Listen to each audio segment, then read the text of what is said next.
menjalani profesi sebagai prostitusi. Saya tuh senang dengan pekerjaan ini, banyak teman, uang, apapun yang saya inginkan tuh bisa saya beli.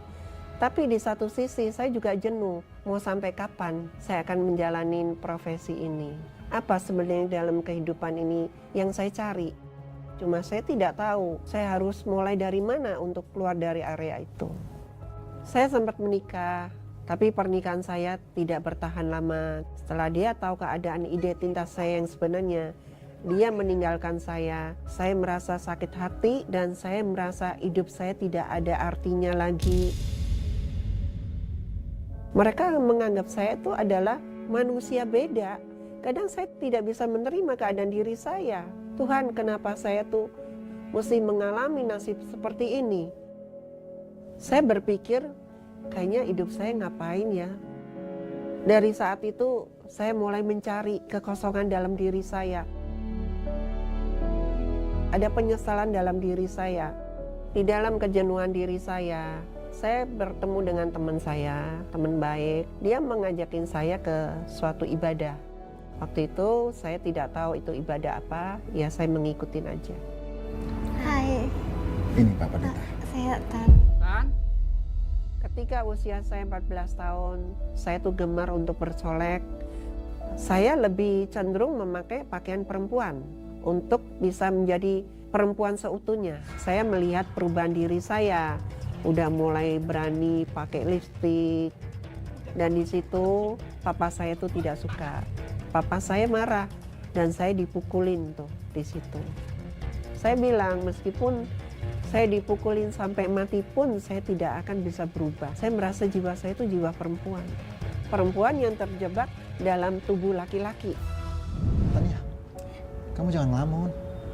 Kamu lagi mikirin apa sih? Enggak mikir apa-apa Pak. Untuk firman Tuhan hari ini, karena hendaklah kamu saling mengaku dosamu dan saling mendoakan supaya kamu sembuh.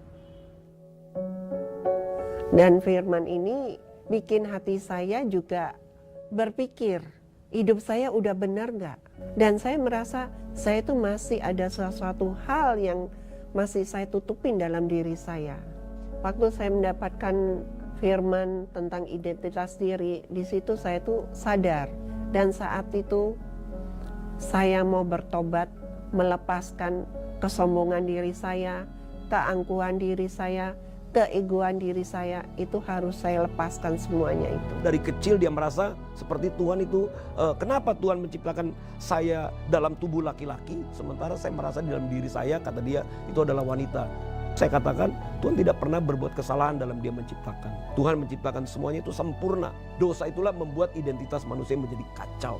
Tetapi Tuhan, saya katakan, dia mau memulihkan semuanya kembali seperti pada waktu dia ciptakan secara sempurna. Saya sudah melakukan operasi payudara, operasi kelamin, sampai saya pun juga udah nikah. Semua udah saya lewatin. Dan apa yang saya lakukan di masa lalu itu adalah identitas palsu saya. Identitas yang benar itu adalah sebenarnya saya adalah laki-laki.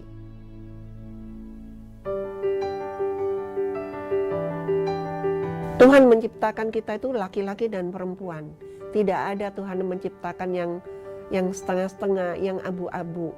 Dan saya harus kembali lagi kepada ciptaannya Dia yang lama. Itu adalah identitas saya yang baru, manusia yang baru. Nama kecil saya dulu adalah Tanwinan. Setelah saya disahkan menjadi perempuan, nama saya adalah Tania. Dan setelah saya mengaku dosa dan saya bertobat, saya diberi satu nama oleh Pak Timi Parengkuan, itu adalah nama Jonathan. Dalam kehidupan saya menyesal dengan perbuatan dan dosa-dosa saya. Tapi saya juga bersyukur Tuhan bisa pulihkan hidup saya. Tuhan bisa selamatkan hidup saya karena kasih karunia Tuhan itu begitu nyata dalam hidup saya.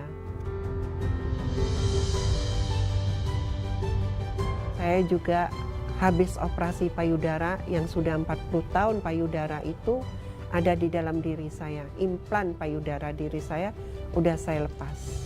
Karena saya percaya namanya pemulihan itu nggak cukup sekali. Kita harus terus dipulihkan. Yang mengubah kehidupan saya itu adalah Tuhan Yesus. Dia berkorban, dia mati di atas kayu salib.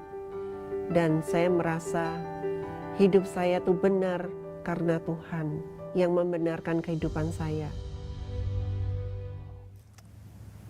Tuhan memberikan kepada kita sebuah anugerah, yaitu pengampunan yang seutuhnya. Dia tidak memperhitungkan salah, dosa. Bahkan sekalipun dosa kita merah seperti kermisi, dia sanggup memulihkannya menjadi putih seperti salju. Ada banyak kali mungkin kita mencari jalan untuk kita bisa diterima. Tanpa itu semua, Tuhan menerima Anda apa adanya. Saat ini, engkau yang merasa, aku sangat berlumur dosa. Dan aku tidak mau lagi untuk mencari Tuhan. Ada kesempatan hari ini. Tuhan membuka kedua tangannya dan menerima engkau apa adanya. Dan saat ini, izinkan Roh Kudus melawat Anda. Dan Dia akan memulihkan hidupmu dari setiap dosa-dosamu. Kita berdoa. Bapa di surga,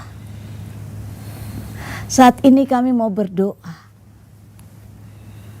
untuk seorang laki-laki yang dia telah merubah dirinya menjadi seorang perempuan untuk diterima, untuk mendapatkan kasih.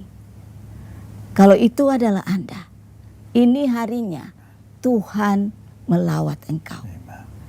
Ini waktunya Tuhan memulihkan hidupmu dan tidak menghitung dosamu.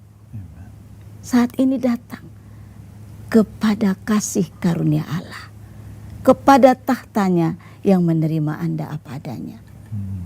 Kami berdoa saat ini dalam nama Tuhan Yesus. Setiap dosa yang telah diperbuatnya Tuhan, Engkau mengampuni. Kalau Tuhan sudah mengampuni engkau, engkau benar-benar merdeka. Terima pengampunan dari Tuhan. Mujizat terbesar, engkau diselamatkan. Dalam nama Yesus.